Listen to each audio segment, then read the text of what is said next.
I'm trying to pull up the number of vaccines we've given to date.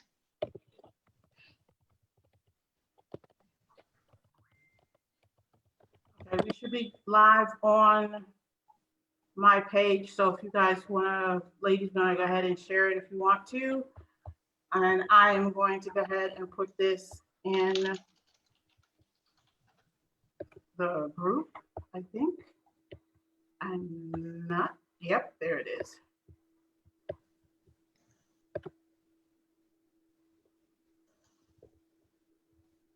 I'll share it to the group. And then I'll go ahead and share it to the page. And then we should be good to go.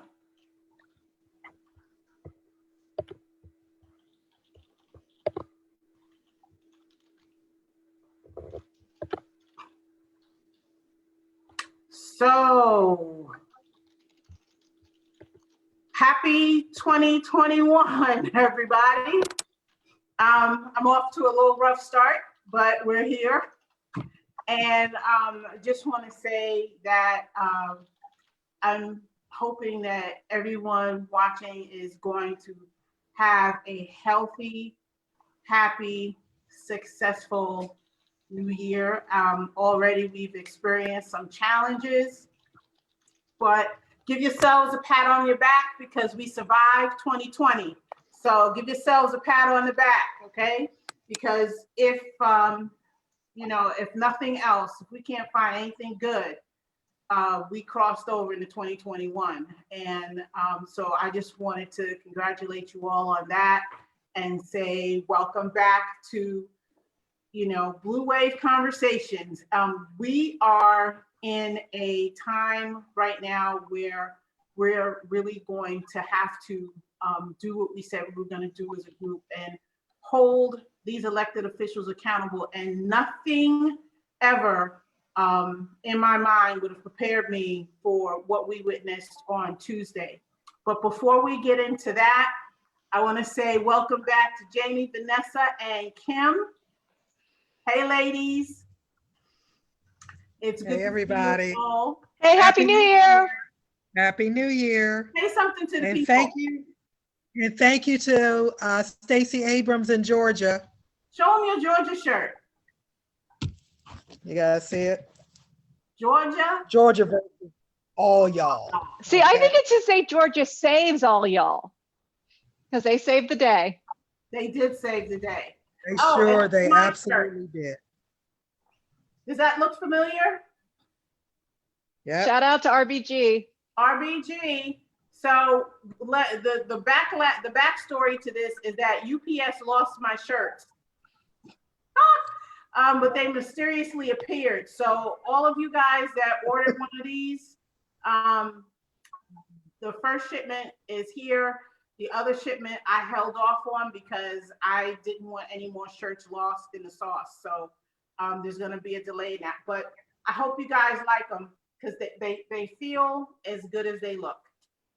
So with that, Jamie, I want you to go ahead and introduce our guests so we can dive in. We promised we were going to talk about COVID. We were going to talk about Twitter. And we were going to talk about that riot that happened at our nation's capital. So Jamie, go ahead. Well, it is my incredibly great pleasure and honor to introduce my very dear friend, one of my best friends in the whole world, and someone who I admire tremendously, Dr. Grant Tower, to the group to talk about COVID and specifically the COVID vaccine. Why is she here to speak to us? Grant actually has a PhD in cellular and molecular biology. Can I trip over that anymore? And biochemistry from the Theodore Geisel School of Medicine at Dartmouth.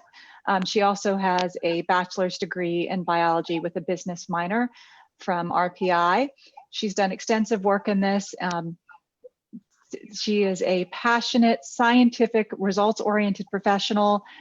She's done a lot in the pharmaceutical industry and medical communications. She has therapeutic expertise in hematology, oncology, immuno-oncology, ophthalmology, immunology, respiratory neuroscience and mental health, cardio, metabolic, and rare diseases.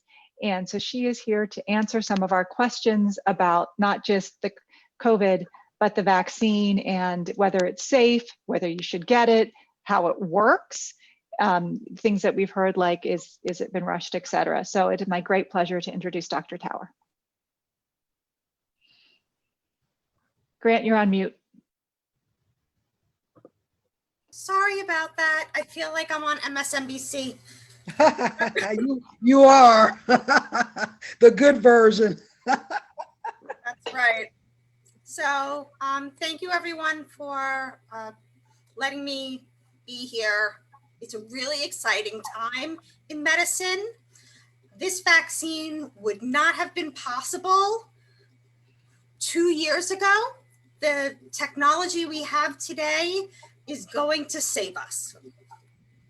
So a little bit about COVID, just to give you an idea of how the vaccine works.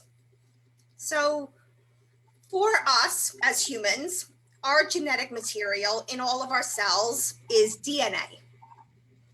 And in order to make proteins for us to make, our hair, nails, heart, we take something called mRNA. So the DNA is very, very stable so that we can survive for a long time and it can be passed on. But it makes something called mRNA. And the mRNA from messenger RNA is what then our cells use to make protein. And this is done outside of the nucleus. The nucleus is in the middle of our cells and holds on. It's like a repository for our genetic material.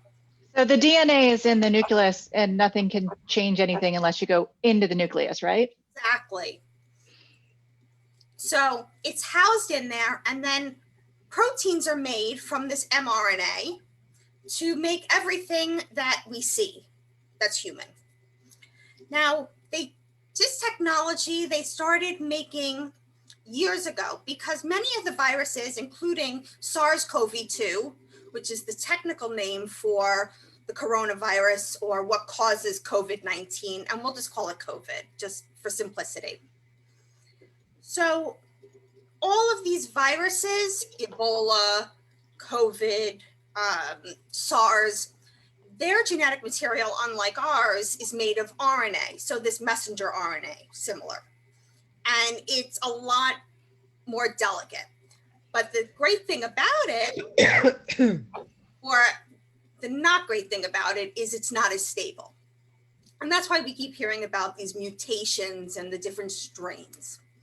But the thing about mRNA is that because it's so fragile and that it breaks down easily, using it for a vaccine, instead of using live viruses that have been weakened like traditional vaccines or that are dead, is that this vaccine is only there for a short amount of time, enough time to make an immune response, which is what we want.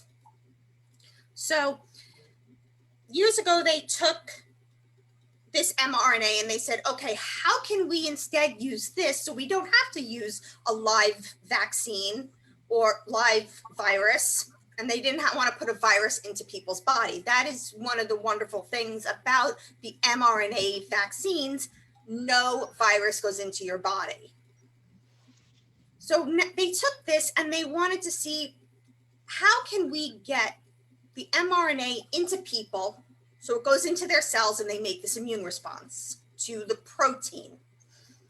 And with coronaviruses, they call it a coronavirus because it has all these spiky proteins on its surface. And so it looks like a crown or a corona. So these coronaviruses, they call it a spike protein that's on the outside. And it's this spike protein that attaches to our cells and allows it to go inside. So they decided that they're going to take this spike protein and they are going to use the mRNA sequence that will make this spike protein. That's why it can be done so quickly, is you just have to program in what the sequence is of this mRNA that'll make a protein. So with variants that are coming up, for instance, we can then make the protein. So the protein that they decided on was the spike protein because we want vaccines to be what they call neutralizing, which means they block the virus being able to enter your cells. It doesn't block the virus entering our bodies, it stops it from entering the cells. So that's why we don't know whether or not getting the vaccine makes it so that you can or cannot carry virus in your body. But we take this vaccine, which is made of the mRNA, and with the injection, this mRNA enters your cells, but doesn't go into the nucleus. It just stays on the area outside the nucleus below the cell surface. And what we call machinery, which are made of proteins, then takes this vaccine and makes it into a protein. When the protein is then let out of the cell, our body says, uh-oh, this is, we don't know what this is. You know, danger, danger. And the immune system, you know, revs up and tries to get rid of it.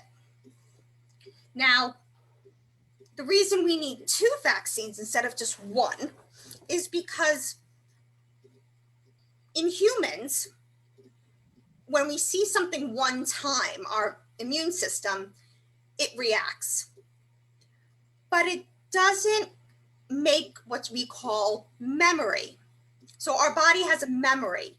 That's why when we see when our body, we, you know, ingest bacteria or we, you know, get a cold, we can fight it. So the second dose of the vaccine makes an even greater immune response so that it will be lasting. How long it will last, we don't know. But there are several really important things to know about this vaccine. One, again, you're not getting a live virus. You're not getting anything that can be infectious. It's a harmless, you know, overall, you know, protein that's made in the body. You know, the second thing that it does not interact or affect our genetic material. It does not enter the nucleus of the cells where all of the genetic material is contained. And because it's so fragile, and that's why it has to be kept so cold, the Moderna and the Pfizer vaccine, because it breaks down very quickly.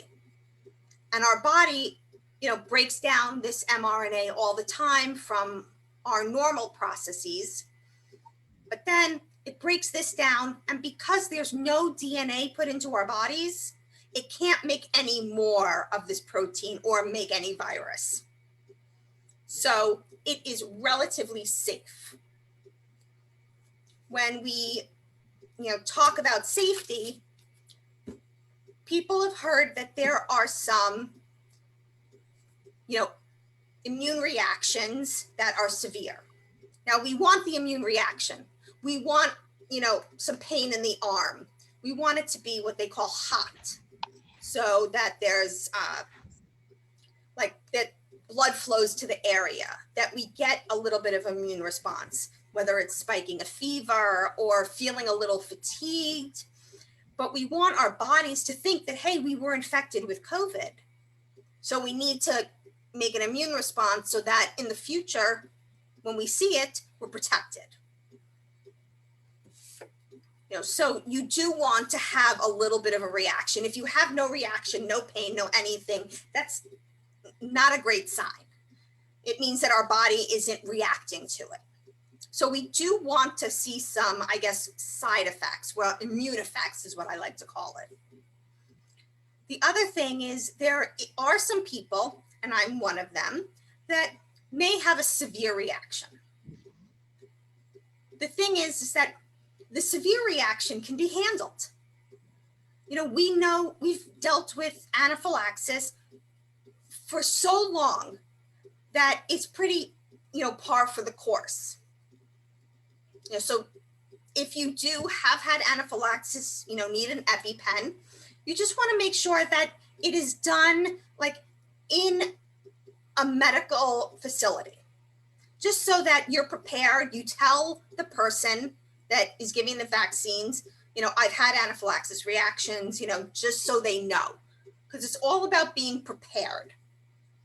COVID, there's no being prepared. If you get COVID, and you are have comorbidities, or even sometimes not, you don't know whether or not you are going to be okay, or that they can even treat you, and you may end up either passing away, getting better, or having something called long COVID, which getting COVID, you can get amputations because it causes blood clots.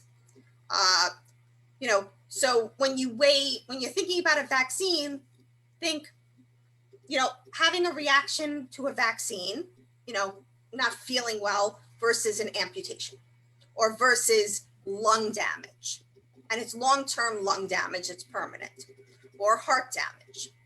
COVID causes all these things, and the vaccine is your ticket to not getting those severe COVID, because they found that 100% of people who got the vaccines did not have severe COVID or die. So And can that's I ask you a quick question? Of course. Because I was a little bit, I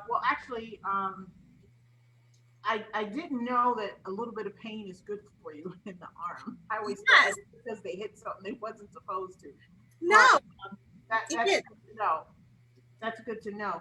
So if you said you have to get 2 shots. yes. What's the time span between the 2 shots? So it's different for each vaccine, and that's why we want to really know which vaccine we get. For the Pfizer vaccine, it is 21 days, 3 weeks. And we want to stay within that 3 weeks. And that first shot gives 50% of people some immunity. So that first shot is really helpful. So we want to get as many doses into arms as possible. The second dose, which is 21 days from the Pfizer, and Moderna, it is 28 days or 4 weeks. And that's just how they did it in the protocol, based on some, preclinical studies, to see how long the reaction lasts. And the second dose gives 95% of people immunity. How long that immunity lasts, we don't know yet. They're being followed, the people. And that's another thing about getting the vaccine now, is that you are being followed closely. They will check in with you. They will make sure that you are okay. So in a way, being earlier, like getting it now, because they need to make sure that it is safe, they're going to be watch you a lot more closely. So it's even safer right now than it will be in the future, when they won't watch you as closely, because they'll know what the side effects are, how long, or different types of things that will come along. I think we have a question. Vanessa, I'm sorry. Vanessa, you said you were going to read off the questions? Your volume. Yeah, I do have one from Miss Minto. And she asks, she says, I heard that the vaccine was a little hot. Does that depend on the person, or does it burn for some reason? Okay, do you mean hot as in it gets really warm, or when you first get the vaccine, you're saying it burns? I don't understand, because I haven't heard that. What I've heard is that the area will get hot because it's starting to recognize that, the danger signal. And so blood rushes to the area. And so it gets hot. Okay. So Grant, what about that nurse who got COVID like 5 days after she got her vaccine. And then people were concerned, did she get it from the vaccine? Absolutely I not. mean, that probably means she had it before the vaccine. Yeah, and she may have gotten it right after. Our immune response, it takes about 7 days. That's why when you start getting a cold, you feel a little bad for a few days, and then you start to really feel sick. So our bodies take a little bit of time to ramp up when it first sees it. The chances are that she was infected. She may have been infected right after, but didn't have enough time to build up immunity to the virus. That's And why another question. after vaccines, we still wear masks. That's important to say. Yes, we Yeah, still can you wear say masks. that again? Can you say that again? Yeah, say it loud so the people in the back can hear you. That's right. That's We right. You must knew what I was wear going to masks say, Mary. because you never know if you are the 5% who isn't fully covered, or if you're carrying the virus, even though you don't get sick, you'll get your loved one sick. And in the beginning, you don't know until they do testing to see whether or not you are immune. So we just want to be careful. And right now, as far as we know by testing, the new viruses that are coming along, the new strains, are susceptible to this vaccine. So this vaccine protects against them, as does wearing a mask and washing your hands and staying away from people. Because 50% of transmission is from people who have 0 symptoms. 50%. 50% they found is from asymptomatic people. The study just came out. Okay. Okay, there's another question. What are the age groups for the vaccine? Well, for the Pfizer vaccine, my understanding is it is 16 years old and above, because that's what they did in their studies. They're now starting to do studies on younger people and pregnant women. And for Moderna, it is 18 and above. So, and they're going to now do juvenile studies as well. The way it's rolling out. Can you repeat? I'm sorry. I'm sorry. Can you repeat the stat of the 50% of asymptomatic people? Can you repeat that stat again? So what they have found is that 50% of people who get COVID get it from someone who has no symptoms. So they're asymptomatic, but they're transmitting the disease. So that means, your next door neighbor who, is still running, they can have the COVID virus in them. They can be carrying it. They're what you would call a carrier. So they carry the virus with them and they happily give it to you without realizing it. Okay, thank you. You're very welcome. Oh, question I don't know. I thought I heard them talk about this before, but I'm not clear of the answer. So if you are a carrier, if you get tested with the swab or however you get tested, is there a way from them to let you know that you're a carrier? They can let you know that, with a regular testing, the way they would let you know anyway. You just have to have what's called a large enough viral load that they can get enough of the virus to that it tests positive or not. That's why a lot of people test positive, but they feel fine. It's those asymptomatic carriers. Okay. Well, that's good to know. Oh, good, Janessa, you put that in the chat. You put that one in the chat. Do you ladies have any questions for the doctor? So I have a couple. So the first one is, especially for the children that are under the age limit to be able to get the vaccine, does the flu vaccine help at all with at least some of the residual side effects if they were to catch COVID? Is there any sort of combat that we can provide? No. So what getting the flu vaccine does is it does build up your immune system, no matter what. But what it does is, one of the things that is really killing people right now is having both the flu and COVID at the same time.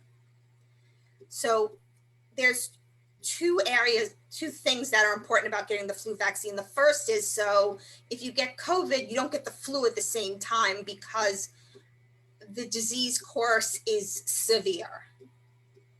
Also, getting the flu, some of the symptoms are similar to COVID, and it makes it hard to diagnose. So if you're running a fever, all of a sudden you can't go to school, you can't, do anything, interact with people, you can't go to work, you can't do anything where, if you had a slight flu, you'd be able to before COVID. So it makes it also that it's easier to diagnose you for the flu, and that you don't have to clog up the hospitals and the urgent care centers, with just having the flu, because there's no room left. There are no ICU beds. They're now telling people that if you can't revive someone, whether it's a heart attack or COVID, and you think they're not going to make it, don't bring them in. Heard that. And we all know that it's going to be where they're going to somehow find that people of color are less likely to make it. So protect yourselves. Get your flu vaccine. Social distance, always wear a mask, wash your hands. So good segue to my second question, which is about, we can't unfortunately talk about prevention because there really is, I guess at this point, no prevention, but like you said, arm yourself. So one of the things that I have heard in the circles that I communicate with medical professionals, so I'd like to kind of verify any sort of truth or fiction there. For African Americans and minorities, one of the reasons that we are more susceptible to severe side effects is because we historically have a lower or carry a lower vitamin D count. I mean, you definitely, so yes, the more melanin you have, the less vitamin D your body makes. Now, vitamin D does influence the immune system, and it does make it so that the immune system isn't as active. So I always recommend vitamin D, vitamin C, to keep your immune system as healthy as possible. And one of the things that they told us to stay away from, which in our vitamin cocktail has been turmeric. So they said, actually, in this case, extract turmeric because turmeric is a blood thinner and you are more susceptible to clotting if you do end up getting COVID. So the reason they would say turmeric is actually an immune suppressant. Turmeric, I mean, it's better if it makes your, clotting is one of the greatest causes of what we call morbidity. So it's the strokes, the amputations, the kidney disease that is caused by COVID. Turmeric reduces inflammation. It reduces the amount of immune response. So they may talking about it that way, but at this point, my recommendation based on, my knowledge, we really want to keep our medications as narrow as possible. So you take the things that are going to be, naturally good that we're running low on. So, maybe zinc, vitamin D, vitamin C, just making sure that you are staying as healthy as possible. If you have diabetes, that your blood sugar is, in a good area. If you have hypertension, that you're stabilized on medication. Those are the things that are going to help you. Okay. And they said for emergency response, and this is kind of, it's not just talking to the minority population, I guess it would be anyone, but the conversation derived from helping to arm the minority population with those emergency resources, just in case we start getting into those situations where we're not getting seen or not getting the care. So the things that we can do in our home to help ourselves. And the other things were, to get inhalers, to get, there was it's like this face cover, I don't know if it's a humidifier or something that we. A nebulizer? Yes, thank you, like a nebulizer. Asthmatic in the house. Who's picked last at gym class? To kind of arm yourself with those resources to help with the at-home breathing treatments. If you start to feel clogged, they said it wouldn't hurt to get a Z-Pack. To have that early on if you start to feel any sort of congestion in the chest. Okay, I do not. So more often than not, we don't need the Z-Pack. This is a virus. The only thing that a Z-Pack works against is bacteria. So I am not recommending a Z-Pack.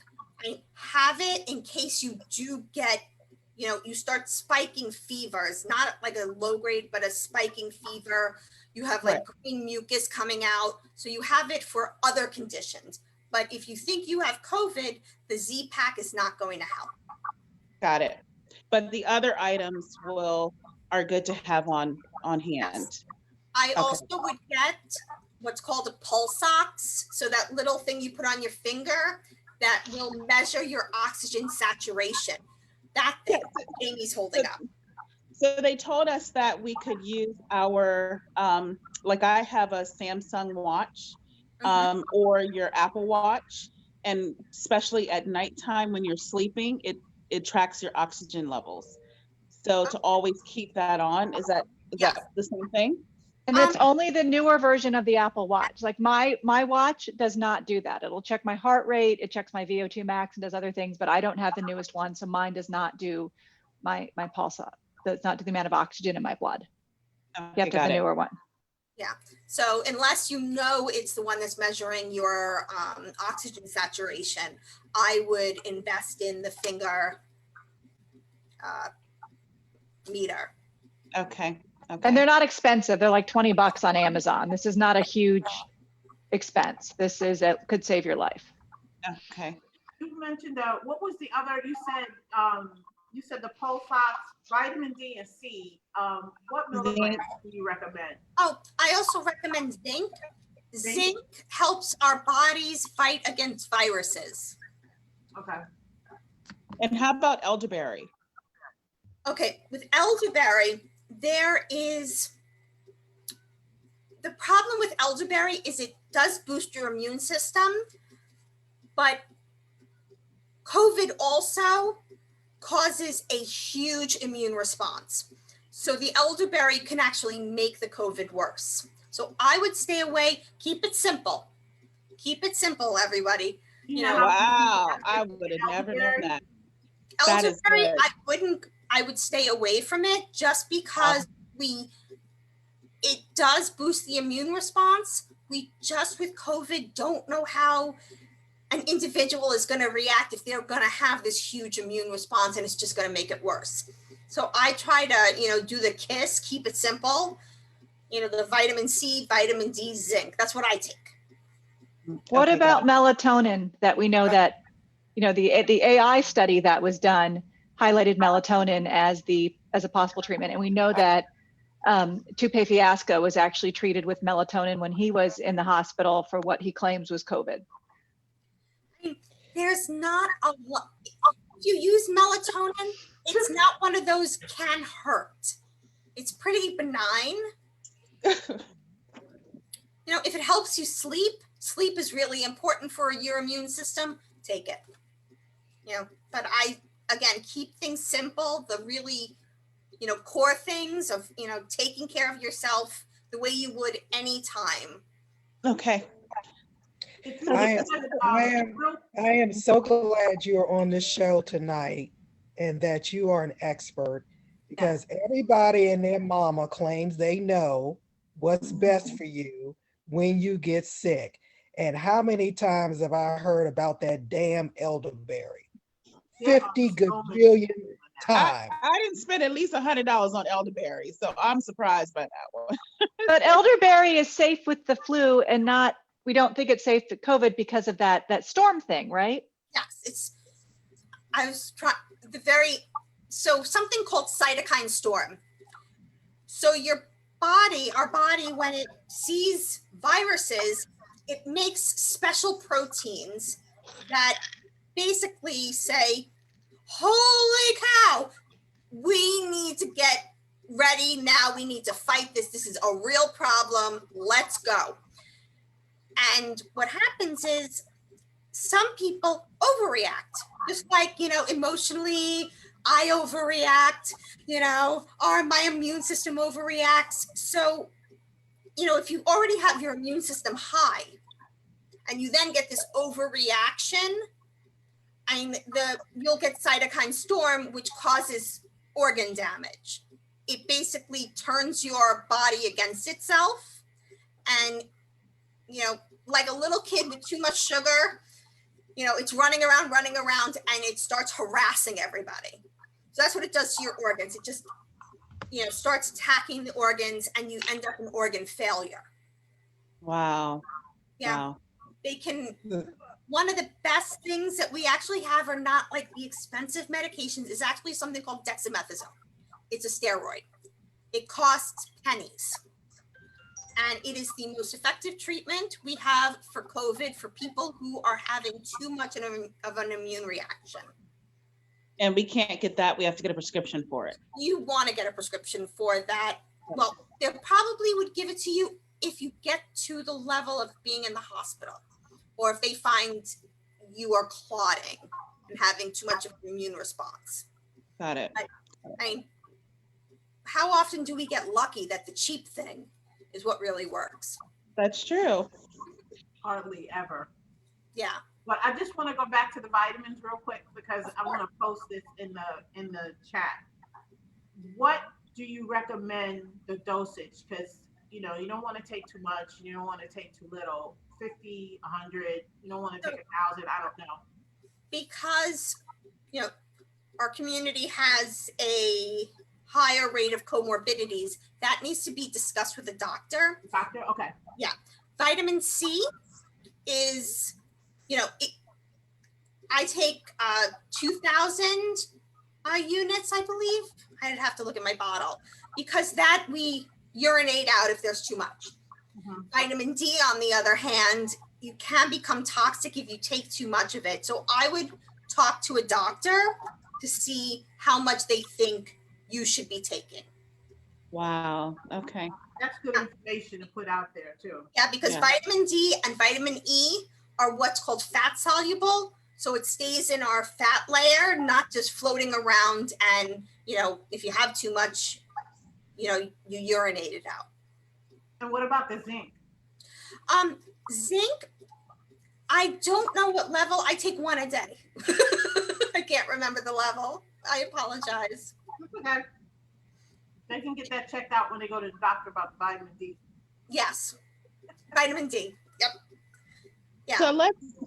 So can we, and I don't know if you can answer this question, but what I'm trying to do is, we're the everyday people, right? We're not in the medical field, although people on Facebook try to act like they are every day. They slept at a Holiday Inn last night. That's what I'm talking about. Right. But we're at home and, we suspect that we have COVID and we've gone back and forth through the doctor. We start to have symptoms and they start to progress. What would be that activation? Like, I know what I would do for the flu. I would start to medicate. I'd start to get the teas. I'd start to, drink the vitamin C. I'd get the rest. I have the vapor. So take the showers with the steam and turn on the humidifier. if I start to get serious and I'm not being seen by a doctor, you know, what's the next go-to? Like I want to try and arm as many of us as possible with that plan B. Okay, And so we know, so we're not trying to, like Vanessa said, you know, that mom is telling us, you know, everybody thinks they know, but we need to hear what is it that we should do and look out for. And when we know that we're heading into that dangerous place, because that's the other thing that I've been told, that one of the reasons there's a lot of morbidity in our community is because, or just any community really, we're getting to the doctor too late. Yeah. Like we're not following the signs that we're having difficulty in getting there early enough where they can really make a difference. okay, so start with get tested regularly. Try to get a COVID test, you know, regularly. If you are, you know, if you know anyone, you know, you've been around that has had COVID or that has tested positive, immediately go get tested. Well, can I ask a question about that though? Because I know that we have a lot of false negatives with COVID, and there's a number of days, I guess, before COVID tests really work. So how do you manage that? I mean, if I'm around somebody, if you and I hang out, which I would actually wish we could do, but we can't because you're in Florida. But if we were hanging out and it turns out, and you call me the next day and say, hey, I'm COVID positive, do I go for a test that day? Do I wait a couple days? What do I do? A couple of days. So I would give it like 2 to 3 days, because that's when you make enough virus that they can detect it. Because sometimes people come back negative, it's because they haven't made enough of the virus that when they take the swab, that there's enough of the virus DNA to detect. But I would also get tested regularly just so that we start catching it before there are symptoms. And that makes it so that the people around you also who are getting tested regularly also know whether or not they have the virus, so we can be told early. Well, I mean, people are concerned though, if we have all this testing, that it'll lead to that, you know, this idea that we only have so many cases because we're doing so much testing. It's sort of like a lie detector. If you're not lying, it's not going to detect it. It may detect some nervousness, but as a rule, you know, if you're not lying, you have a much better chance. So it's sort of that you take the test, it, you know, except in some very rare occasions, it will only detect the virus, that mRNA, if it's there. If it ain't there, you're not going to come back positive. Makes sense. There was one person that asked, she says, I'm not sure, she apologizes, but she wasn't sure what you said about that. She said, are you suggesting to get the vaccine for African Americans? Absolutely, 100%. You know, like I said, is, you know, if you have any concerns about having a bad reaction, do it in a hospital setting, do it in a clinical setting, you know, instead of going to, you know, now they're starting at CVS or, you know, Publix. If you have that concern, long term, I mean, so far the people who've been followed haven't had anything. We haven't seen a lot of the severe reactions we see with other vaccines, what we call traditional vaccines, because there's no virus that is being put into your body. None, zero. I've heard rumors about that too. What? I've heard rumors about that too. Well, There's so many other questions I'd love to ask you, but I want to be respectful to your time. Like, I want to go into school and the kids, and should they be vaccinated before they go back? And how can they be vaccinated before they go back when the tests only start at 16? I mean, I've got a ton. well, that's why all of us adults need to get vaccinated so that we protect the kids. Because the more of us who are vaccinated and may not be, and so we're not, you know, transmitting the virus, hopefully, the fewer kids that will get it. And that's what we call herd immunity. So herd immunity is not the way we talk about it on TV. It's Facebook. not where, you know, we want everyone to get infected. It is not it's not what we would call a strategy, because that's mass murder. You know, that's culling the herd. Mhm. And herd immunity is where enough of us are become immune, you know, either through getting it, but mostly through getting vaccines, so that people who are immune compromised, babies, younger people, you know, older people who, you know, had a transplant. People with transplants don't do well with vaccines because they're on immune suppressants. So all of these people may not be able to be immune to the COVID virus. So by all of us getting it, we're protecting them as well, not only us. As patriots, if we love other Americans, maybe not all of them, but many others, like my parents. I live with my parents who are both cancer survivors. I do not interact with people because I love them. Wow. I may be able to survive it, but neither of them will.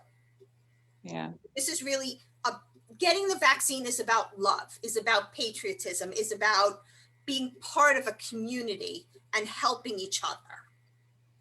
You know, so you may be healthy bodybuilder, triathlete, you know, super person. By getting the vaccine and making sure that you don't get COVID, you are helping your brothers and sisters. Mhm. So what do you say to those people who are saying that these deaths, one, that the deaths are overblown, but two, that a lot of these deaths are just the flu? Because look, poof, the flu's not here this year. I see that on the internet a lot. Where did the flu go? These cases of COVID are just the flu. Okay, so unlike the flu, which is seasonal, so for instance, during, you know, October, we started to get into the flu season. During the summer, there ain't no flu. You know, they call it the summer flu, which is probably more of a coronavirus. So viruses tend to go down in hot, humid areas. And that's why during the winter, they come back up. Now, coronavirus seems to be less sensitive to changes in humidity and temperature. And it loves spreading when you're indoors because it's airborne. The flu tends not to be as airborne. So the more easily that it separates from each other and floats around, the more easily we get it. So, But where did the flu go this year? Because flu numbers are legitimately down. And that's one of people's arguments, that COVID is fake. This is just the flu. went up. Flu vaccines have gone up. So the flu has gone down. It's cause and effect. Are the measures we're using to prevent COVID from spreading, do they have any impact on the flu spreading? It helps with all viruses and bacteria, because the easiest way to get, you know, any sort of germ is when we're touching things, we then touch our faces. You know, when they first came out and told us about COVID, I swear I touched my face 100 times in an hour. I couldn't stop touching my face because it's a normal thing that we do. Mhm. And so because we're now wearing masks, so nothing is getting to our noses and mouths, the prime way that things get in, the primary, and we're washing our hands, and we're not near sick people, we're not near people, we are coming into contact with a lot less germs. So everything is going down. And then getting the flu vaccine and the pneumococcal vaccine. So make sure that also, if you're over 50, get the shingles vaccine. Mhm. Super important. Mhm. And another thing to factor in is our pre-COVID super spreaders, our kids, are no longer in school. So that's another reason the flu goes down, because what happens? One goes to school and all of them get it. Now their parents are sick. it's a, you know, it's a rolling situation. So that's another reason. Logical. Cold, they have to hug each other and touch each other, and then they Yeah. pick their nose, or they like touch their mouths, and then they touch their friend's face. You know, they're little petri dishes. They're little petri dishes running around trying to make us sick. What about that new strain though in children that I've read? It's like 50% more transmissible or 70% more transmissible. What does that really mean, and how does that change our strategy for dealing with COVID? So there's something called the R naught. R naught is what they call the transmission rate. And it tells us, you know, how often someone is giving someone else the virus. So if one person gives one person the virus, and then one person gives one person the virus, it's a pretty flat line you would see. And that's an R naught of 1. You want less than 1. So that means that one person is giving it to less than one other person. So that means it's decreasing in the amounts because people aren't spreading it as evenly across. Now this virus has an R naught of 1.4 or 1.6. That means that even with the protective measures, it is spreading. One person is giving it to 1.5 people. So the way you can think about it is 2 people are giving it to 3. So that's called exponential growth. And this new strain of virus, it seems to hold, you know, more of the virus in the respiratory tract, so that more viral particles are being sent out every time the person speaks, sneezes, coughs. There's just more virus. So that means that, you know, if you say your mask blocks 60% of all viruses that are coming out of your mouth, because it's now this much, you know, say it was this much of 60%, so that much gets through. Now you have this much, so this much gets through because 60% is still blocked. So a lot more is coming out of masks, is coming, you know, so more is hanging in the air all the time. So is that why they're talking about this high quality masks versus low quality masks? So the masks that are like those hoods that are, you know, like Gaiters. They're called gaiters. Oh, what I call them like terrorist masks. I just think they're ridiculous. The terrorists wear MAGA hats now. Oh, sorry, my bad. You call them MAGAs, I call them maggots, but that's not here or there. They block a certain amount of the virus, but because they have lots of holes in the weave, it gets through a certain amount, but it does help because it blocks some of it. When they talk about high quality masks, they're talking about something called an N95 or an N100. Well, before that, I've read all this stuff that said a KN95 and an N95 are equivalent. Are they not? What about this fit testing thing? It's all really confusing. So KN95s are real KN95s are highly similar to an N95. It just isn't produced in a way that our regulatory panels approve. So they can't say that they're the same as an N95 mask. It has to simply do with what they approve of. And so the KN95 masks, if they are genuine, work just as well as an N95 mask. That's why we see a lot of our doctors wearing it and our other healthcare workers. With regard to, and so a high quality mask is an N95, you know, or an N100, and that blocks approximately 95%, not only because it has, you know, smaller holes in the weave, it also has what's called an electrical charge. So the virus, say I think it's negative. The charge around it is negative. Because the mask is also a negative charge, it makes the hole smaller so less virus can get out, because like, our batteries that are negative and positive, the negatives don't like each other and the positives don't like each other. They like the opposite.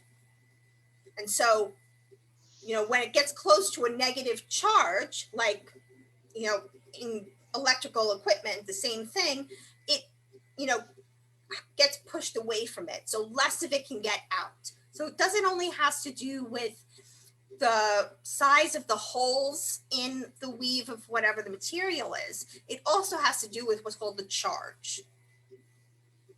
So Grant, Dr. Tao, I did want to, we had a few events in the news this week that we also need to cover this session. Yes, we So I do. did want to, I think we need to wrap this segment up, but I did want to, first of all, thank you. And second of all, I think on behalf of the whole team, we would love to have you back if you'd be willing to answer some more questions, which would allow our online followers to ask us the questions in advance, and we can send them to you in advance if you would like. This has been phenomenal. So thank you from the bottom of my It's been heart. great. It's been absolutely All wonderful. questions your viewers have, I'm more than happy to answer, as well as I know experts that can also chime in. That's awesome. Okay. Been very helpful, very informative. Thank you. I So learned much a for lot. having me. I learned a lot. Thank you so much. Yeah. And if you guys have any questions, always feel free to send me an email. Jamie has my contact information. I had a stalker. You're welcome to hang out with us. If you can't, that's fine. I'm But hanging out. You're more than welcome to hang out. So Do you want to hang out in some, there's going to be some shade. it's Okay. No, no, no, no. there's about to be lots of shade, because I know for a fact that Miss Vanessa got a lot to say.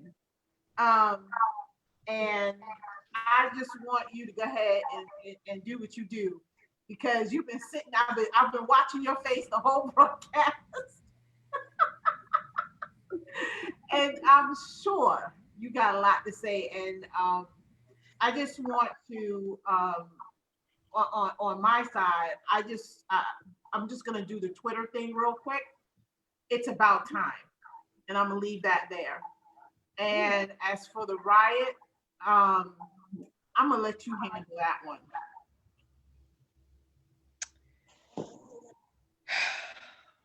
Uh-oh. I know she got a lot to say.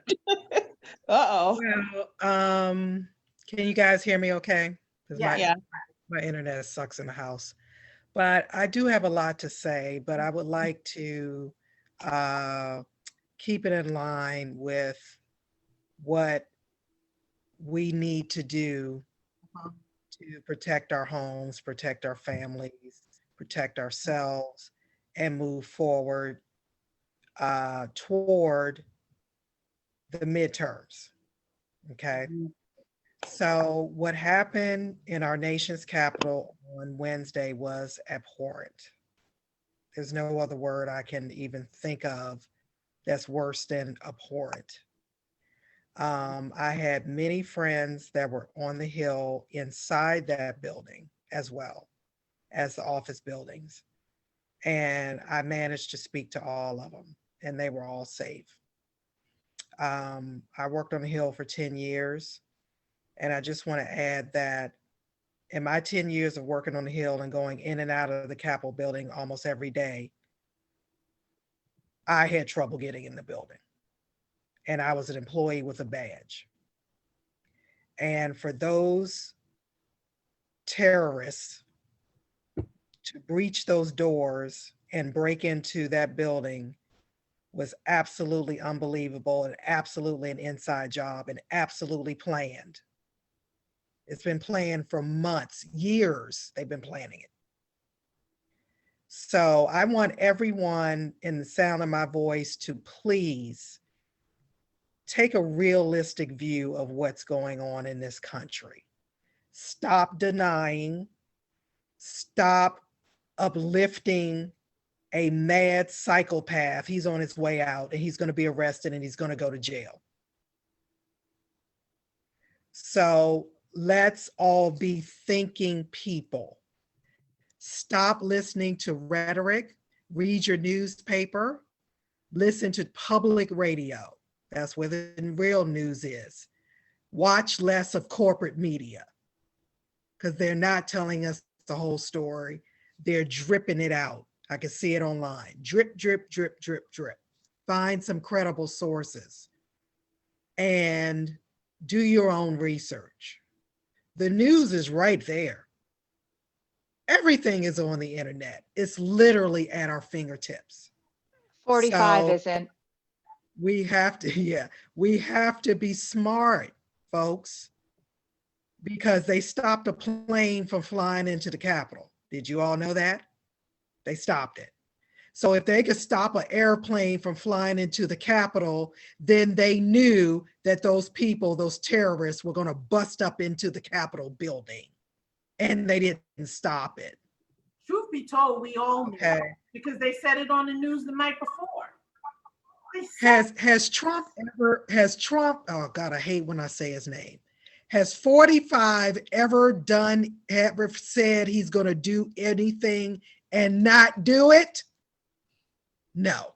Well, he said he was going to march to the Capitol with them and he didn't do it. Well, that's because he's a liar. And that's what liars do. But most of the time, if he makes a threat, he carries it out. And then they continue to cheer him on. and So that's he Okay. carries out his threats and not his promises. I'm not going to Exactly. speak on the ones. There you go. I'm not going to speak on the ones that are still cheering him on. Okay. The police officer in West Virginia, who's the elected official in West Virginia, who got caught up in there protesting, they were taking him out, and his grandmother came on camera and said, "My grandson is wonderful, and so is Donald Trump." no. And we got to put Okay. this in perspective. I mean, we lost a U.S. Capitol police officer. Officer Brian Sicknick was killed. I mean, we had a police officer killed in the line of duty. Where are the Blue Lives Matter people now? When I was looking on our site Black Lives Matter protest. when I was looking on our page to make sure that I got all the questions that people had, there was a post that said, "Where are all the Blue Lives Matter people now? Are they sending condolences to Officer Kinnick's family? I don't see them." So we have to try to keep our level heads, and we have to find a way to keep ourselves engaged and involved in our own communities. And I'm getting ready to say that's something that's unpopular, but I'm going to say it. And if you at me, I'm going to get at you. Everyone should go take a firearms safety course, especially women. Take it or leave it.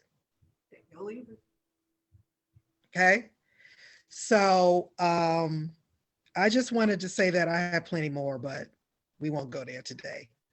But I just want to say that we should stay in prayer for our fellow Americans, our brothers and sisters out there, our children, because this isn't over, folks. Mhm. And I think that we also have not had real conversations about the secondary dangers that we may not be thinking about. Do I believe there might have been one or two Antifa people in that crowd? Possibly. Do I think they instigated this? No. But what I'm more dangerous when it comes to people, more concerned about when it comes to people being in that crowd, who knows what offices they were in? We could have had people from Russia, people from China, other terrorist organizations from our enemies who are foreign, easily could have blended into that crowd, gone into those private offices. And we know that those rioters were in rather obscure offices that they should not have known where they were. Our best case scenario is that those were Donald Trump supporters. Our worst case scenario, That was a terrorist organization who now puts bugs, tracking devices, and an explosive device that we didn't find, because they did find multiple pipe bombs and other incendiary devices in the Capitol. Our best case scenario is those were Trump supporters. They could also be our foreign enemies who have now had unfettered access to our Capitol building. And think about the cost to the American people. I mean, we're going to check every keyboard. What all technology are we going to need now to check to see whether it has been compromised? What federal systems could they have got into if anybody just did not Control Alt Delete and lock their computer before they got up from their desk because they were in fear? This compromised our national security on multiple levels. This was an act of sedition, and I will make a strong stance that every retired military officer can be under the law, court-martialed, and they all should be. This compromised our safety directly because we don't know who was in that building, and indirectly because our near-peer adversaries and our enemies watched us be unable to control a mob going into our Capitol building. How much of a threat do you think the US is right now? We don't have a big stick. We've got a twig, a nice little twig, maybe with a little branch hanging off of it. This has made all of us less safe from our foreign enemies, in addition to what's going on in the United States. This was an act of sedition. Well, the current occupant in the White House has made us unsafe for the last 4 years. We've never been safe with him, ever. We had a false sense of safety. So here's the thing. It is not rocket science. None of this is rocket science. I think people overcomplicate the issues or overcomplicate ourselves to make it seem like we're more in depth, deep, or we have so many multi-levels. It's usually very simple. To Vanessa's point, this has been planned. The writing is on the wall. We know what it is. We just have to call a spade, not try to paint it any other color than what it was. It's some bullshit. Excuse my language, but it is. And honestly, all dating back, let's go back to when he first got in office, or even before that point, the moving of money, the strategic placement of people in certain positions. When we're supposed to do the handoff to Biden and there was a delay, I think the delay had nothing to do other than you're hiding documents and moving information and securing the space. All of this was planned. When we talk about the people that were in that crowd, I feel like the people in that crowd were really just buffers, almost like the costumes. So we have the Trumpettes that were really just the costume, that were shading over the people who really needed to be in that group to get into the Capitol, to get information, and to move things to the next level, which is where we're probably going to be next. I don't believe in conspiracy, but I do believe that there's a pattern. And if we follow the pattern, we can see what the next step is going to be. Also, they go on Parlay and tell us. That too. Or honestly, and just to add a little bit of humor really quickly, I'm going to say, watch South Park and Bart Simpson and you'll find the next step right there.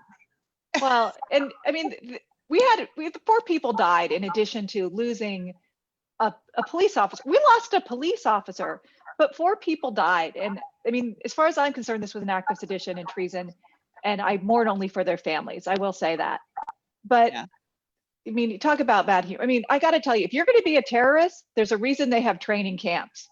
Mm-hmm. If I can outrun you, you're probably not going to last long in that field of employment. Yeah. But clearly there were people who were not at all prepared. If you love your family, please don't get involved in this. I mean, even if you're a Donald Trump supporter, people died. And I feel Trump supporters at this point, I will say outright, I think the red hat is going to turn. When our grandchildren pick that up, it will be with the same disgust and shame as when if my grandchild were to pick up a KKK hood. This is the way this is going to go. But I don't want them to die. And 4 of them died in this. And who knows how much COVID was spread inside that building. But honestly, I mean, I know Vanessa said she's not going to do it. She's not going to bother herself with the Trumpettes, but I will. They're idiots. And not to say that anyone deserves to die because they're stupid, but at this point, you've been given enough information, you've seen enough, you've been a part of the conversation. If you are willfully choosing to remain oblivious to the knowledge, then that's your choice. We all have, and that's the same thing I teach my son. He's 11. Everything that we choose, there are repercussions. That's it. Again, it's not rocket science. You know this man is a crook, but you're electing to choose, you're choosing to follow him. So if you are willing to follow him to your death, first, let's call it what it is. That's extremism. But then Yes. secondly, that's your own ignorance. Yes. So, but the part that they're missing is that they're being played as a pawn. They are not the focus of this uprising. They're the people that are just helping to put a costume over what is real, who it's really benefiting. Somebody that it's benefiting in this uprising, and it's not them. It's not us. It's not them. So who is it? It's him. It always is. I mean, that's what the last, not even the last 4 years, that's what the last 4, 8, 10 years have really been about. Since before Barack Obama ran for office, it's always been about Trump. The reason why he crawled out of the crevices of New York to bother Obama about his birth certificate and everything else was because he knew he was getting ready to run for office. This man knew this. He was trying to get in the limelight. He was trying to get on the screen. He was trying to get on the boob tube, whatever y'all want to call it. This is what his plan was the whole time, because he knew he was going to run for office. And from the 2 years before Obama ran for office and all during his term, that's what it was all about. I don't know though. I'm kind of like, Jamie, you're a strategist, right? And I almost think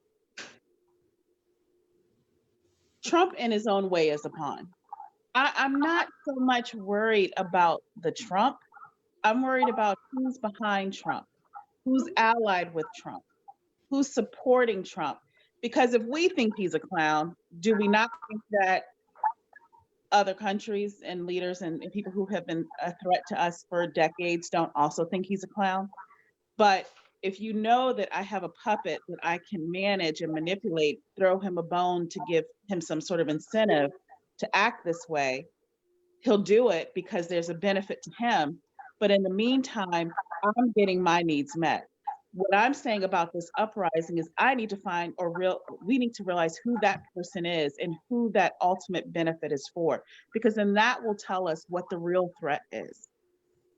Well, we certainly know our near peer adversaries, in particular Russia, benefits from this sort of destruction of America's leadership position on the international stage. We know Russia did interfere through misinformation with our election in 2016. I do not believe Russia was in there hacking things and changing votes. We do not have evidence of that, but they certainly spread a lot of misinformation. And that misinformation in general is much more likely to be spread by Trump supporters. That's just the way the facts roll out. So Russia right now is really who benefits most, because we are losing our leadership position on the international stage. Justin Trudeau, Canada is one of our closest allies, had to come out and condemn the actions of an American president. Other countries would not have had the audacity to do that before now. And now it was long overdue and well-deserved. So I mean, I can't say for sure, but if you really want to know who I think benefits most from this mess, it's Vladimir Putin. Once KGB, always KGB. Mm-hmm. So if you want to be a patriot, you want to be a proud American, don't fall for this. There's no good that comes from America from any of this. Right. It's definitely somebody. But what I can tell you, what I can say is, it is not the display I know I wanted, and I'm going to say this again, and I've been saying this since August. This is not the display I wanted to be for my kids. This is not something that I wanted them to ever have to live through. Have we always had racism? Have they had problems other places?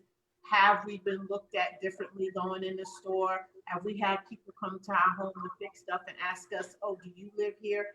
Yes, we've all experienced that, but not to the level and degree that we've seen publicly displayed out in the streets, these streets. It's ridiculous. And as a mom, and as a mom, I'm going to say this. It is unnerving, even more so now, to have my kids out in the streets when you have a president who was picked because he was able to say the things that was in the minds and the hearts of the people. This is why they follow him. Look at the people that's following him. Right. Take a hard look. Listen to their diction, listen to their accents, see what they look like. Okay? And these are the type of people who always wanted to say what he is saying and didn't have the balls to do it. Right. But have you ever stopped? So when we're talking to people online, and this is a rhetorical question because I know we all do it. I know they do it to me. Look at their profile. And then you see the titles of where they're working and what they're doing.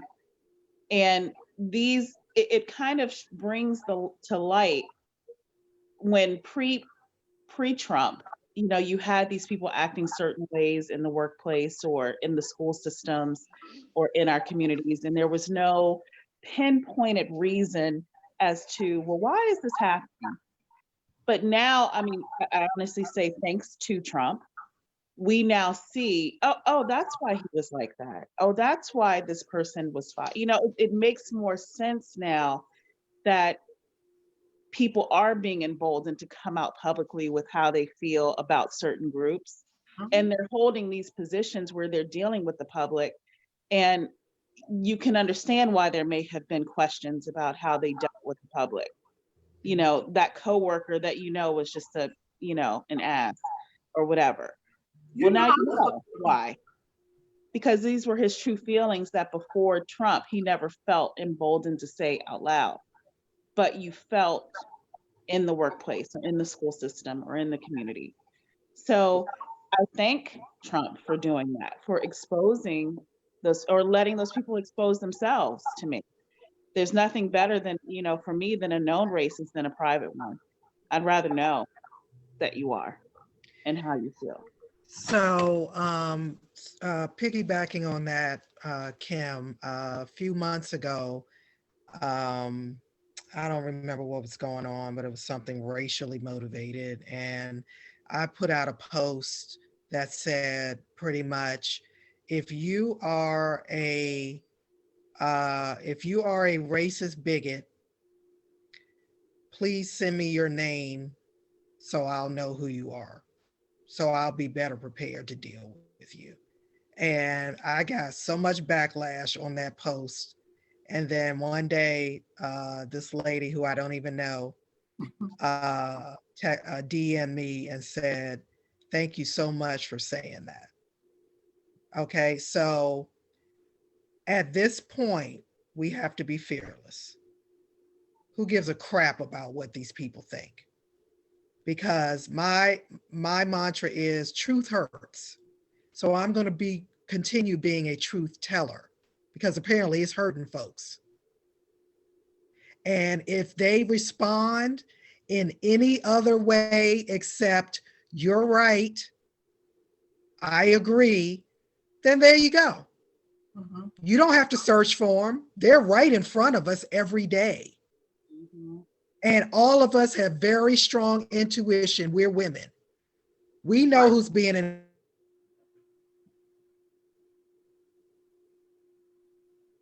Uh-oh. She froze. I think she froze. Yeah. We can't see you, Vanessa. Yeah, she froze. Rocket science, people. You just got to get your head out of this bubble and start listening to what people are telling you. They will tell you who they are, Maya Angelou. They will. They'll And tell- thankfully, in the days of Trump, they tell us more frequently. And I just and they're dumb enough right now. Thank you. to show you physically, Yep. show you in your face. I love How it. stupid can you be to wear your freaking ID badge to a protest? You There wasn't a freaking protest, it was a riot. You can wear Right. your ID badge to a protest, but if you're gonna, But if you're breaking into the Look, Capitol, I'm thinking you should probably any take that rational off. person, any rational person is not going to wear their ID. Matter of fact, I take my ID off when I leave the building. It's rare that I come home with it. well, that's just smart for security, especially if you, I mean, if you have a, I wouldn't wear my, anything revealing where I Why work. would you wear your ID badge? This is the people he has. Why would you be a representative for a state, Leesburg, West Virginia, Richmond? Why would you be a representative and show up at a protest? Why would you do that? There's just certain things that a rational person wouldn't do. They're not rational. Yeah. Well, I think that we need to distinguish between what is a healthy protest for good and what this is, because Jennifer Wexton, our congressman, has joined us at BLM marches, and particularly one of the ones I attended in Leesburg. And I think that's very different than what we were doing here, which was an attempt to overthrow the government. So I think it's great when our elected officials actually do attend protests when something terrible has happened and take a role in that. I think the ones I went to one where Jennifer was there and it was peaceful. We had a permit. We met at a certain time. We ended on time. People picked up their garbage. We wore masks. We socially distanced as much as we could. But I think we need to draw a bright line between that and what this was, which was sedition and an attempt to overthrow a free and fair election. Okay, I was trying to be nice. I said protest. It was. I'm not going to be nice. You're nicer than I am. These people are traitors. And if see, I didn't even know all this was going on. When they had the meeting before they started marching, when 45 was out and he spoke, and then his son spoke, and some other man spoke, the way you speak to a crowd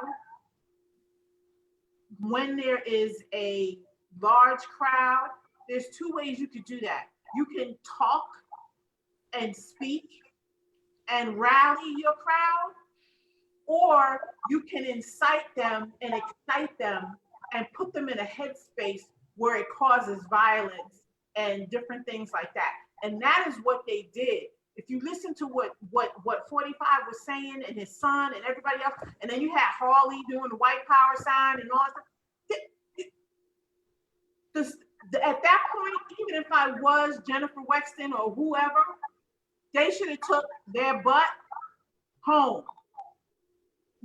I did want to share, to your point about this being planned, a post that was on Parlay, and this was regarding the January 6th riot before it happened. And it says, Trump has given us official marching orders. And this again from Parlay. And basically, if you're east of the Mississippi, you can and should be there. If you aren't, be in your state capital in full force on the same day. I know it's basically red states between the Mississippi and Rockies, which is misspelled, of course, but there's enough Democrats in every state that need to know we mean business. I've said, and I'll say it again, go to DC, numbers matter. This is the winter of our discontent. You never read a book or a play. And then it goes on to say, early, keep your guns hidden outside DC proper, Bethesda, Silver Spring, and Hyattsville. Walk into DC, rally at Lincoln Park. Good boots are a must. Bring your plate carrier, your flag, radio, and charging kits, no phones, which is because they don't want to be tracked and wanted to be filmed. So this was planned. Your trauma kits, 3 tourniquets, quick clot, and packing. Why do you need a trauma kit for this? Gas mask and extra filter. You need to be clean shaven. Water, 3 liters minimum per person, and food, 2 MREs are the equivalent per person. How many people can a dead patriot save? None. Also, if you can't ruck and plate and kit, don't LARP. Advance on the Capitol. Advance on the Capitol is in all caps. Link up early in the day, it goes on and on and on. And then it has instructions on late, when or if it's time to arm up, fall back to the perimeter, it goes on and on. And here's another one that was posted by the Objective Truth. That's title was, Today I Told My Kids Goodbye. Today I had a very difficult conversation with my children that daddy might not come home from DC. As a veteran, this is always something that you are prepared to discuss, but it never comes easy. Today I booked my flight to the East Coast. On January 6th, I will stand up with my fellow Americans and demand justice. When I joined the Army, I swore to defend my country from all enemies, both foreign and domestic. You might want to mention to me, also swore to defend the Constitution, but okay. Today we face a multitude of enemies that would have us bow down and surrender our rights. Not today, not ever. For those of you watching all of this unfold from the sidelines, know I harbor no ill feelings, but it is best you pay attention. So this is a guy who, before he went to this, told his kids he could die at this thing. We can't say this wasn't a plan. I mean, they should just rename Parlay the FBI online evidence database. And those are just some of them. These are some, you know the old phrase, educated fool. These are some of the most educated dumbass fools I've ever seen in my freaking life. Just put it all out on Parlay, you idiot. I have a fake account on Parlay. I go out there every day and see what they're doing. These are some of the most ignorant people I've ever seen. And let me just add this. A lot of what we're seeing happen in this country and in this world is a result of a lack of education. And so what that says a lot about the American educational system. Because if you're educated, unless you're mentally ill and got too many chromosomes, you know better. You know better. So don't you tell me that education doesn't matter. No, college isn't for everybody. But there are other ways to educate yourself and learn and read and travel outside of the freaking US. And to your point, those foundational critical thinking and problem-solving skills that may have been able to prevent the extreme cognitive dissonance we see going on in the MAGAs. I mean, on the one hand, they're saying that the people inside the building were Antifa, who were in there pretending to be MAGA. No, well, first of all, why would Antifa overthrow an election in which we just took, and I'm not part of the Antifa, it's an ideology, not an organization, but the House, the Senate, and the presidency. Who on the left wants to overthrow that result? It doesn't even make any sense. Add to that, if you look at who has been arrested, it has been all people so far with long histories of being MAGA. And what's really interesting to me is that they have now turned on the Air Force veteran who was killed. One of the posts on Parlay was, this is the face of known Antifa spy Ashley Babbitt, who posed as a MAGA patriot when she deserves what was coming, and she deserves what was coming for her. You can't fake patriotism, and her death will not be mourned. And this is a woman with a long history of being a Trump supporter, months and years of pictures of her in the MAGA hat. And so they've quickly, the cognitive dissonance is so strong. Well, anybody they catch who claimed to be MAGA was, of course, Antifa. Like, it's insane. Honestly, again, I'm not a fan of trying to romanticize the challenges of these people. I'd like to just call a spade a spade. They are selectively ignorant because they're trying to overshadow the fact that they are extreme racists, and they're pissed off that we have an African American vice president, that we had an African American president, and this is not the world, the country that they thought they signed up to live in. That's why the country for them has gone to complete, and they felt as though Trump was going to reverse that. And they are pissed off, and they can't understand how this country would have supported such a thing. And no matter how they want to say it's a conspiracy and people are out to get us and da-da-da-da, it's their own refusal to admit what's really in their gut pissing them off. It's plain and simple. That's it. Not going to over dramatize it. It is what it is. You get into a conversation with them. That's always the route. Period. And And go ahead. sorry, let me tell you one other thing I saw. Let me tell you one other thing I saw online earlier. So one of the news outlets were interviewing people during or after they dispersed from the Capitol. And this Trump supporter said, we're here because we're patriots. And you're throwing that word around. We're here because we're patriots. And what's going on here is wrong. And who's going to help us? The Supreme Court's not helping us. The Senate is not helping us. Who's going to help us? Okay, here's my question. You're white in America. Please tell me what help you need. Right. What do you need? Do you need shelter? No, you got that. You need clothing? No, you got that. You need a job? No, you got that. You could be the bummiest looking person on earth. You're a white male. You suit yourself up, shave and clean. You can get my job off the street. I need somebody to bring the pre-Civil War back. That's the answer. That's what they need help with. My question is, what do they want?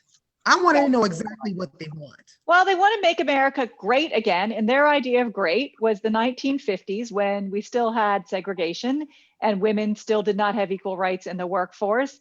Let's keep in mind too, for women, that we couldn't even open a bank. When I was born, a woman couldn't open a bank account by herself without a woman signing off. Without a man signing off.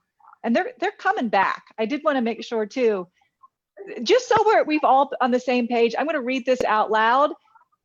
Millions of American militia will meet in Washington, D.C. on January 20th, 2021 for the purpose of preventing any attempt of the treasonous domestic enemy, Joe Biden, or any other member of the communist organized crime organization known as the Democratic Party, from entering the White House belonging to we the people.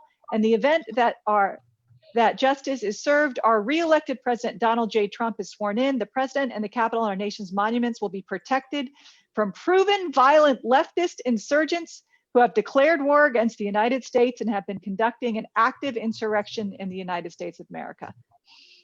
I don't know if this, like straight Looney Tunes. Yeah, it's like opposite day, but just so we've all said the same thing. We all said this was coming on January 6th, January 17th through 20th.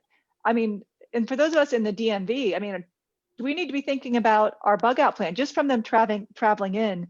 The night before that rally, my friend Amina was out walking her dog out where we live in Loudoun County, and she's walking her dog, minding her own business, and two different trucks went by with out-of-state plates. I think they were New York and MAGA gear, and stopped and were harassing her and yelling racial slurs. She's an African-American woman. So the idea that, if you're not in Washington proper, first of all, I don't know that we can make that assumption. Well, my friend called me too, and they were in downtown Leesburg driving with the Confederate flag, Trump flag in the back of the trunk with the gun rack. But guys, we live in the seat of the Confederacy. So I'm not at all shocked by that. Mhm. But I would not let my child leave the house on Wednesday or Thursday.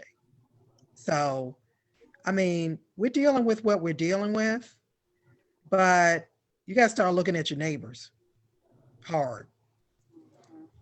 And some of the rioters in the Capitol building, you'll notice they had Confederate flags and did not seem to understand the irony of bringing an enemy flag into our capital and thinking that was not an insurrection.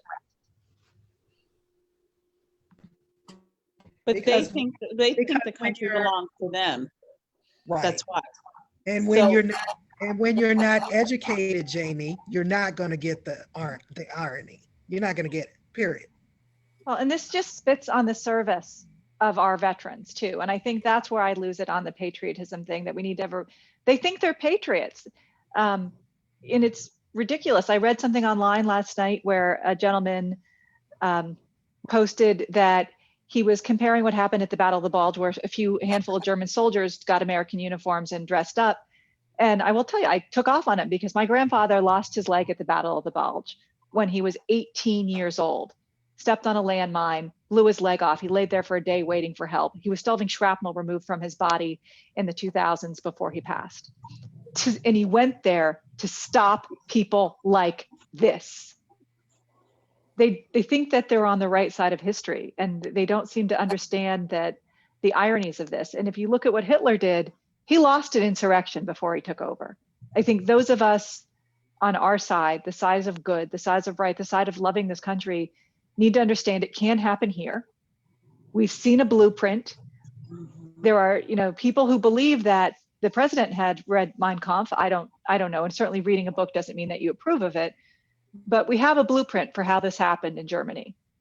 And we seem to be following way too much of it. So my ask is, even if you're somebody sitting at home and you don't think this is affecting you directly because you're not in the DC area or you're not a person of color, we need you to be vocal and to tell people, yes, I voted for Biden. I believe this election is legitimate. We need to make that the loudest voice because it could very easily happen here.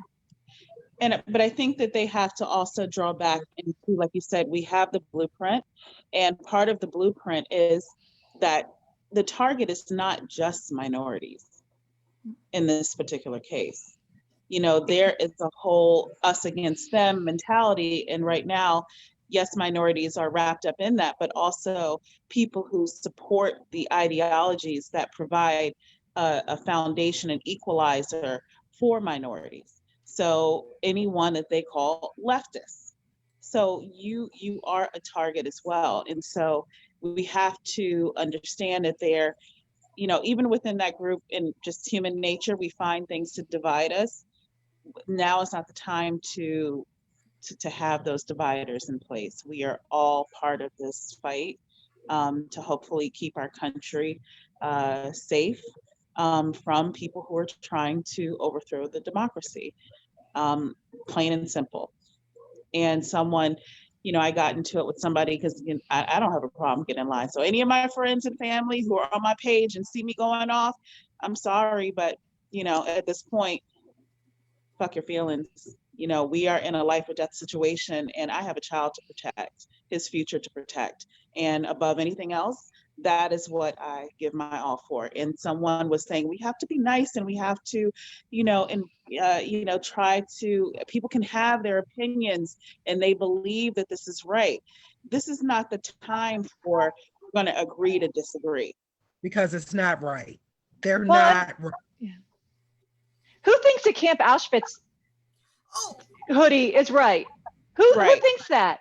Right. Where do you come in and say concentration camps are just an agree to disagree because they believed it was right? No, that's not the time for that. My grandfather lost his entire family, whole family wiped out in the camps. Nope. we fought a war against that, as I mentioned, like we took a stand. We have a side here. America is anti-Nazi. And the fact that we have to have a conversation and even say that to me is utterly heartbreaking for my grandfather's sacrifice, for the 20-something years my father served. And so I feel as though some of the people who are in these insurgent groups are in the military or retirees or people who, fought in different wars. And they stand on that principle that, like the gentleman whose letter you read just a few moments ago. I was in the military and I fought for these freedoms. These are people who are selecting who is worthy of the freedoms that you supposedly fought for. So I don't feel as though they should continue to be able to wear that badge of honor or promote that badge of honor, because you are undermining what what it means. Every person that is a citizen of this country, I don't care if you're white, black, green, or purple, or where you came from, you are a citizen. And when you went to go fight these wars, when you went to go take that pledge, you were taking the pledge for all of them, not the ones that you think are in agreement with you, or the ones that look like you, or the ones that you think own this country. And that's where I break from the respect level. There's military, and then there's them. It's shamed their service, and that by law, to be very clear, I'm going to say it again, retired military can be court-martialed for this act of sedition. And it's my personal opinion that we should do that swiftly. Absolutely. And quickly, to make sure, and thoroughly, to make sure that we discourage further action like this that shames the valiant and honorable service of the vast, vast majority of our military and our veterans. Again, this spits on my grandfather's sacrifice, on my dad's and my other grandfathers, and my great-great-grandpa Perry Bowersox, who fought with the Union at Gettysburg. This is my family, and it's dishonorable, and they should do better. But if they can't, we can court-martial them. And let's talk about the other piece that we haven't brought up, mental illness. You know, there are, if we talk about the military, people who have went to war, you know, and then how they're coming back and they're dealing with different ramifications of that experience. Can it be manipulated into something that is unhealthy? And can we make a correlation to say that those that are being caught up in this ideology are not maybe suffering from some of those challenges? If they have bad enough PTSD, maybe they need an enemy, and this is the outlet that they have, that they need to have a continual feeling that they're at war to feel safe and calm. I mean, I don't know. Dr. Grant? Take yourself off mute, hon. Sadly, I do have PTSD, and I can tell you that people who have PTSD likely weren't there storming the Capitol. Not that they don't sympathize, but getting in a large group of angry people with weapons may be a bit triggering for people with real PTSD. Mm. But there are other types of mental illness other than PTSD too, right? I mean, that could influence this. Personality disorders are definitely in there. We're talking malignant narcissists, people with very, very low self-esteem, people who are poorly educated. There are a lot of people who would be in there, you know, and people who feel that they don't have much to live for found that in Trump and in Trumpism. So it definitely, I would not say they're mentally healthy. That's a good, that was a really good group of mental illness that I think I saw some. Just looking at, just looking at some of them, you know, I'm looking at some of the images flashing through my head while you were talking, and I'm like, that was no hotbed of mental health. You see some of that stuff?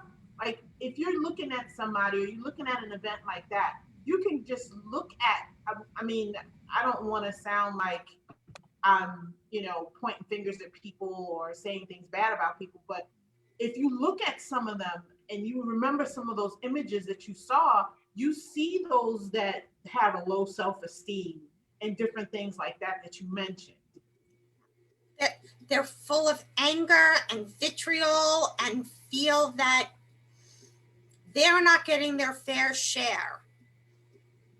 Even though they have the privilege of having white skin, it's not enough for them because they lost their job not to immigrants, they've lost their job to, you know, machinery. Automation, jobs going overseas. I'm the labor economist here.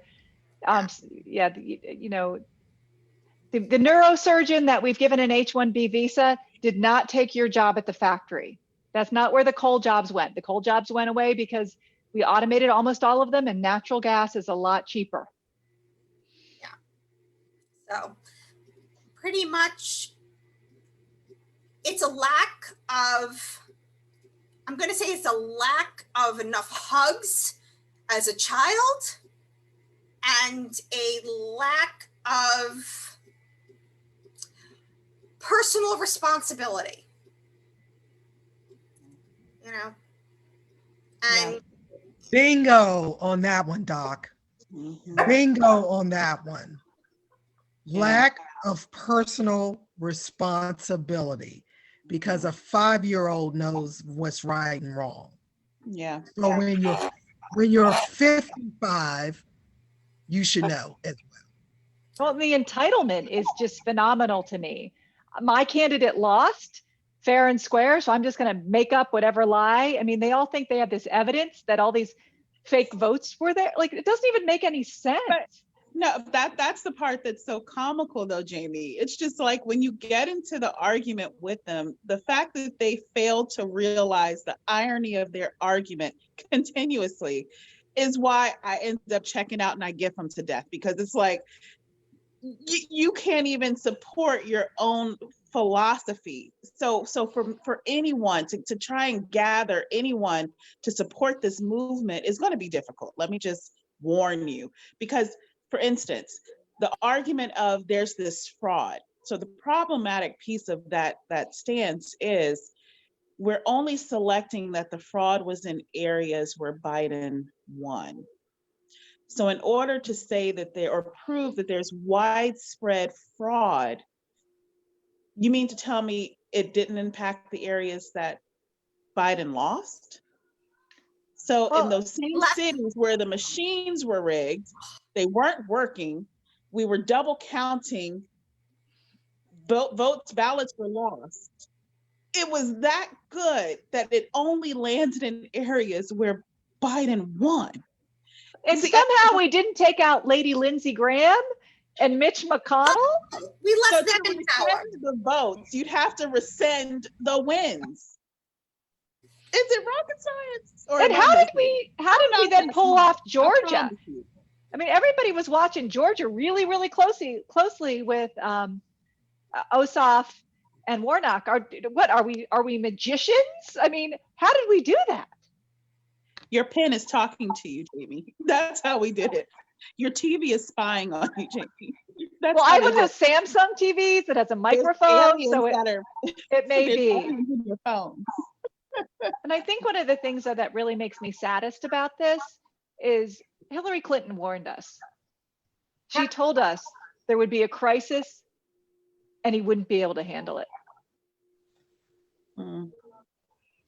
I have a Hillary meme that I'm going to post after this show. So you guys make sure you go to my page and look at it. You're going to crack up. And it's so appropriate and accurate. Oh, I was going to tell you put it in the chat now. But you know what I do love?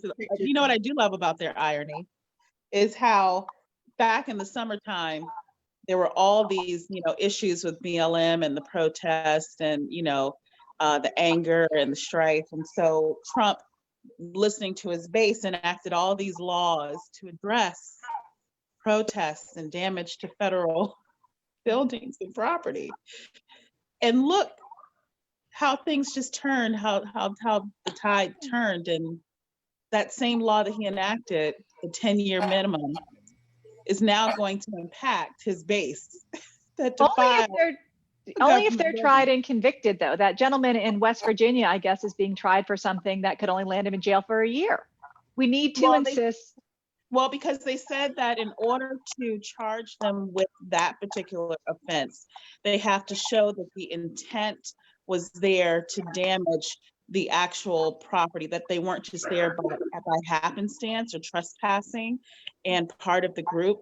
I think that there is a correlation between Parlay and this in proving the intent, whether or not they're going to assign that to all of the cases? I don't know.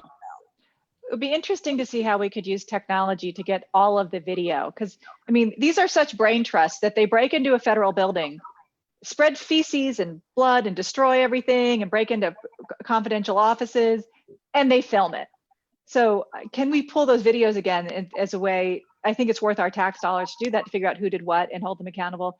The other thing, again, as I said, is I'm worried about not even the MAGAs. I'm worried about the foreign actors who could have been in that crowd, gone in and put God only knows what sort of tech into our buildings. We know that even the MAGAs were seen taking pictures of documents. How do we know those weren't foreign actors?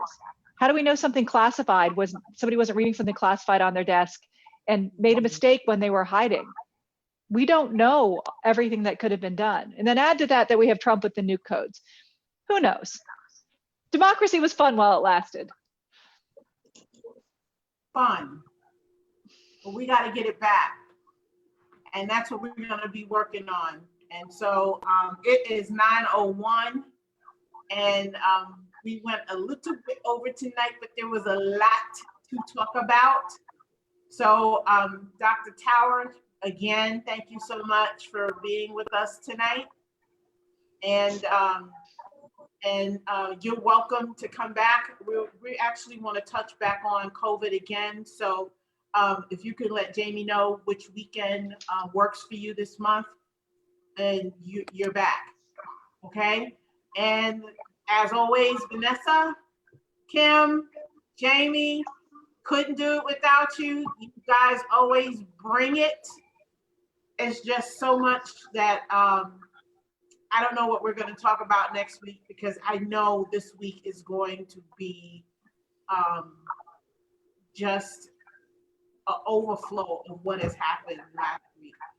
And I don't know if it's going to make us, really kind of think about what we need to do moving forward as a country, and moving forward trying to get these people out of office, and the ones who are running, or even right now calling their offices, trying to get them to resign. Whatever it is, we really have to pull together to do that. And if you're still watching, or if you're watching this in replay, I just want to say this about this group. You'll be seeing posts from us about, different things now that elections and things like that are over. And Georgia won. We'll be posting things and petitions and asking you to make phone calls or emails to some of these offices to try to get people. Yes, but she's always representing whatever is happening.